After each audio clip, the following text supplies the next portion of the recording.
আচ্ছা, আমার প্যাশন যেটা ইন্ডিপেন্ডেন্ট প্যাশন সেখান থেকে আমি গিয়েছি। আমি একজন মিসেস ইন্ডিপেন্ডেন্ট ইন্টারন্যাশনাল 2026 হিসেবে আমি উইনার হয়েছি এবং এই টাইটেল আমি ব্যতীত এর আগে বাংলাদেশের কেউ পায়নি। মিসেস ইন্ডিপেন্ডেন্ট ইন্টারন্যাশনাল আমি ব্যতীত এর আগে বাংলাদেশের কেউ পায়নি। তবে এর আগে মিস ক্যাটাগরিতে বাংলাদেশে উইনার ছিলেন, মিসেস ক্যাটাগরিতে বাংলাদেশে উইনার ছিলেন এবং অনলাইন প্যাজেন্টেও বাংলাদেশে উইনার ছিলেন। বাট আমার প্যাজেন্ট ইন্ডিপেন্ডেন্ট প্যাজেন্টে মিসেস ইন্ডিপেন্ডেন্ট ইন্টারন্যাশনাল এই প্রথম আমি হয়েছি।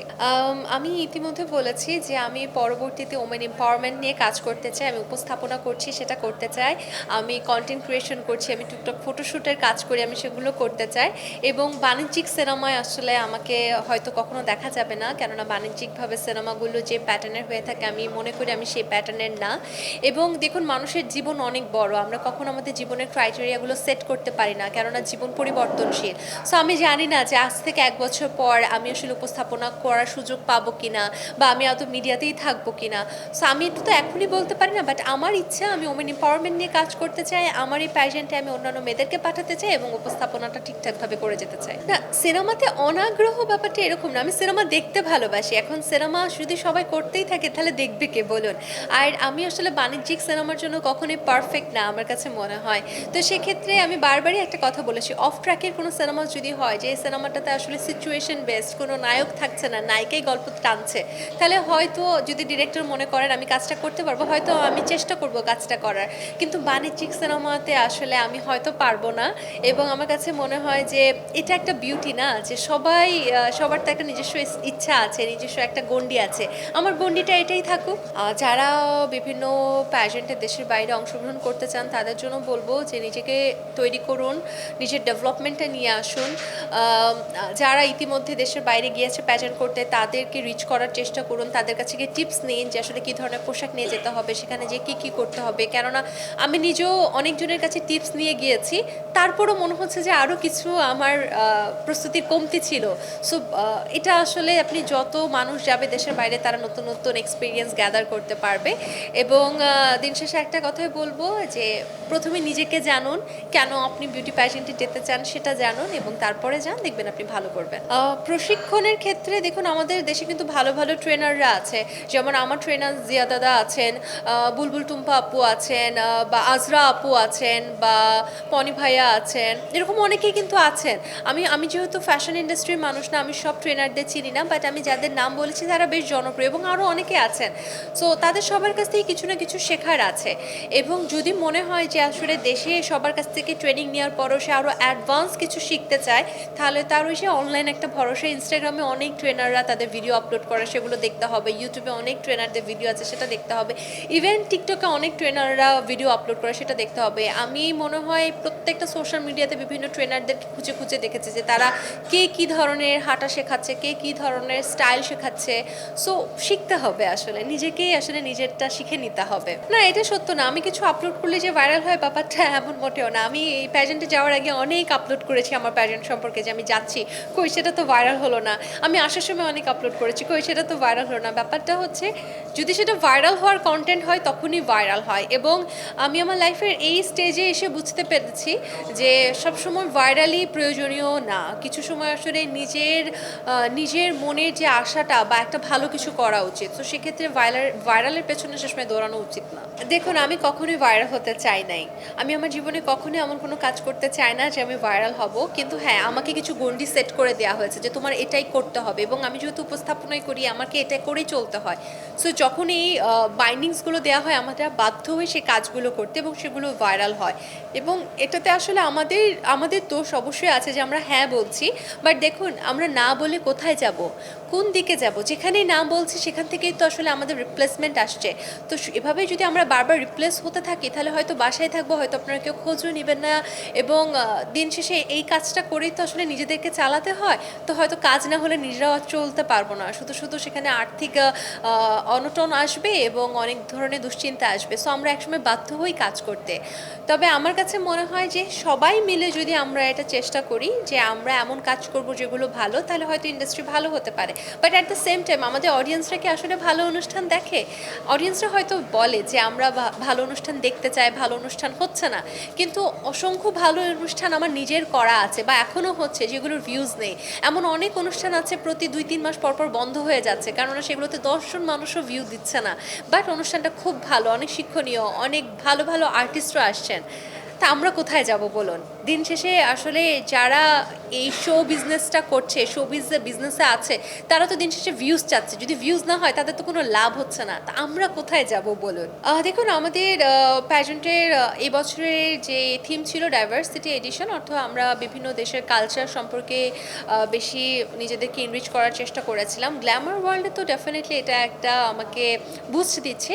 যেমন অগাস্টে আমাদের ফিলিপিনে একটা ফ্যাশন শো আছে, সেই ফ্যাশন শোতে উইনার হিসেবে আমরা শো স্টপার হিসেবে যাওয়ার সুযোগ পাচ্ছি। আমাদের ভিয়েতনামে কিছু প্রজেক্ট আছে এবং থাইল্যান্ডে কিছু প্রজেক্ট আছে। আমরা এরকম অনেক ইন্টারন্যাশনাল প্রজেক্ট পাচ্ছি।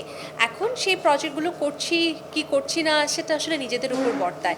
বিকজ আমি বাংলাদেশে আছি, বাংলাদেশে থাকতে চাই, আমার এখানে সংসার আছে, আমার শ্বশুরবাড়ি আছে, আমার একটা ফ্যামিলি আছে এবং একই সাথে আমি উপস্থাপনা করি। আমরা যারা উপস্থাপনা করি আমরা চাইলেও 3-4 দিনের বেশি আসলে ছুটি নিয়ে বিদেশে পাড়ি জমাতে পারি না। আমার ক্ষেত্রে আমি যদি পাড়ি জমে আমার শোগুলো হাতছাড়া হয়ে যাবে, আমি তো সেটা কখনোই চাবো না। তো সেক্ষেত্রে আমি জানি না যে আমি আসলে ইন্টারন্যাশনাল কাজগুলো কতটুকু করতে পারবো। ইন্টারন্যাশনাল কাজ করার ইচ্ছে সবার থাকে, আমারও আছে, তবে সেটা সব কিছুকে মেনটেন করেই করতে হয়। হ্যাঁ, গ্ল্যামার ওয়ার্ল্ডে একটা সুযোগ পাচ্ছি, বাট কতটুকু সেটা আমি কাজে লাগাতে পারবো আমি এই মুহূর্তে সেটা বলতে পারছি না। আমার মনে হয় আমার এই ভিডিওটা যারা দেখছেন আপনারা অনেকেই চাকরিজীবী। আপনারা যারা চাকরিজীবী আপনারা একটা জিনিস জানেন যে চাইলেই 15 দিনের একটা ছুটি, একটা টানা ছুটি অফিস থেকে নেওয়াটা কতটা কষ্টকর, সম্ভব হয়ে ওঠে না। আমি আমার জামাই সহ আসলে থাইল্যান্ডে গিয়েছিলাম এই প্যাশন করতে এবং ডে 1 থেকে একদম শেষ দিন পর্যন্ত সে আমার সাথে ছিল, যার জন্য সে আজকে আমার সাথে থাকতে পারছে না, কারণ তাকে তার অফিসে আসলে সেই যে শিডিউলগুলো আছে বা কাজগুলো আছে সেগুলো এখন সামলাতে হচ্ছে। ডে 1 থেকে সে আমার সাথে ছিল, আমার কি লাগবে না লাগবে আমাদেরকে রুম থেকে বের হতে দিত না। আমাদের একটা রুমে আসলে আমাদের বলেছিল যে হোটেল রুম থেকে বের হওয়া যাবে না। সো অনেক ছোট ছোট জিনিস লাগতো যেগুলো সে যেয়ে নিয়ে আসতো এবং খাওয়ার ভীষণ কষ্ট ছিল সেখানে। সে অনেক সময় দেখা যাচ্ছে হোটেল থেকে বের হয়ে আশপাশে কিছু পেলে খুঁজে খুঁজে নিয়ে আসতো খাওয়ার জন্য। সো আমাকে অনেক সাপোর্ট করেছে। আমার মনে হয় আমার হাজব্যান্ড আমাকে কী ধরনের সাপোর্ট দিয়েছে, mental support, financial support and সেই পুরো প্যাজেন্ট জার্নিতে আমার প্রয়োজনীয় জিনিসগুলো নিয়ে আসার যে বিষয়গুলো, ওগুলো আমার মনে হয় আমি কখনো ভাষায় প্রকাশ করতে পারবো না। অনেক সাপোর্টিভ। দেখুন, আমি যখন আমার হাজব্যান্ড জানে, আমরা সেপ্টেম্বর থেকে জানি যে আমরা একটা প্যাজেন্টে যাচ্ছি সামনের বছর এপ্রিলে, এবং এপ্রিল আমার জন্ম মাসও, এবং এপ্রিল আমার জন্য অনেক বড় একটা বিষয়। এপ্রিল মাসে আমার জন্মদিন এবং সেই মাসে আমি একজন বিউটি কুইন হয়েছি। যেদিন ও জানে যে আমি এরকম একটা প্যাজেন্টে যাব, সেদিন থেকে আমি ওকে কিছু রুলস দিয়েছিলাম যে আজকে যেদিন ও জানে যে আমি একটা প্যাজেন্টে যাব সেদিন থেকে আসলে আমি তাকে কিছু রুলস দিয়েছিলাম। দেখো, আজকে থেকে আমি এই খাবারগুলো খাবো না, এটা করব না, প্রতিদিন জিমে যাব। সো সে অনেক সময় অফিস থেকে এসে আমাকে জোর করে জিমে নিয়ে যেত, যে আমি একটু টায়ার্ড হয়ে যেতাম না, চলো জিমে। সকালবেলায় আমি ওকে বলে দিয়েছিলাম প্রতিদিন একটা করে ডিম সিদ্ধ খাবো। সকালবেলায় সে আমার জন্য ডিম সিদ্ধ রেডি করে তারপর অফিসে যেত। প্লাস আমি বেশ কিছু ফ্রুটসের মধ্যেই থাকতাম, বিকজ আমার দেখা যাচ্ছে স্কিনটাকে ঠিক করার জন্য আমি একটু ভিটামিন সি খেতে পছন্দ করতাম বা এটা ওটা করতে পছন্দ করতাম, সে সব কিছু ম্যানেজ করে দিত। সো আসলে ওর সাপোর্টটা অনেক বেশি, অনেক বেশি। ও আসলে আমাকে কি রান্না করে খাওয়িয়েছে এখন পর্যন্ত? খিচুড়ি রান্না করে খাওয়িয়েছে, ওটা মজা। ডিম পোচ ভালো রাখতে পারে। আর কি রান্না করেছে আমার মনে নেই, সেগুলো মজা। আচ্ছা, এক একটা প্যাজেন্টের এক একটা উপহার আছে।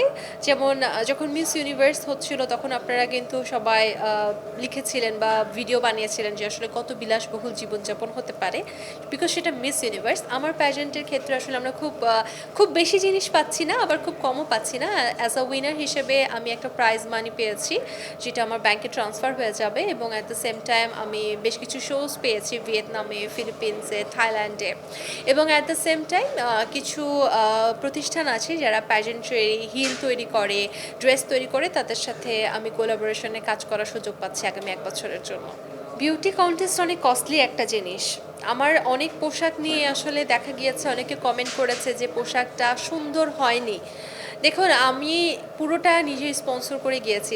আমার অনেক খরচ বিয়ার করতে হয়েছে এবং আমি ভেবেছিলাম যে আমার গালা ড্রেস আমি থাইল্যান্ড থেকে কিনবো। কিন্তু থাইল্যান্ডে একটা গালা ড্রেসের দামই আসলে 20,000 বাত, 40,000 বাত এরকম আসছে, যেগুলো আসলে 1 লক্ষ 1.5 লক্ষ টাকা বা প্রায় 1 লক্ষ টাকার মতো। আমি অ্যাফোর্ড করতে পারিনি। সবথেকে বড় যে প্রতিবন্ধকতাটা আমার কাছে মনে হয়েছে সেটা হচ্ছে ফাইন্যান্স।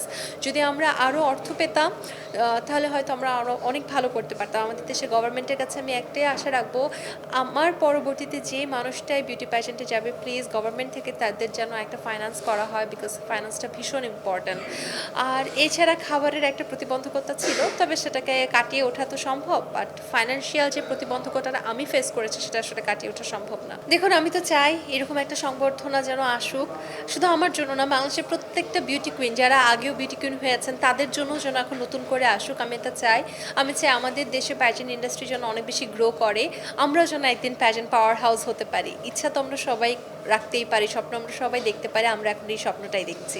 না দেখুন, আমার এই মুকুটটাতে আসলে যেটা ডায়মন্ড সেটা নেই, বাট হচ্ছে আমেরিকান ডায়মন্ড বা ময়সনের যেটা সেটা থাকতে পারে, বা আমেরিকান ডায়মন্ড দিয়ে করা এবং ব্লু সাফায়ার দিয়ে করা।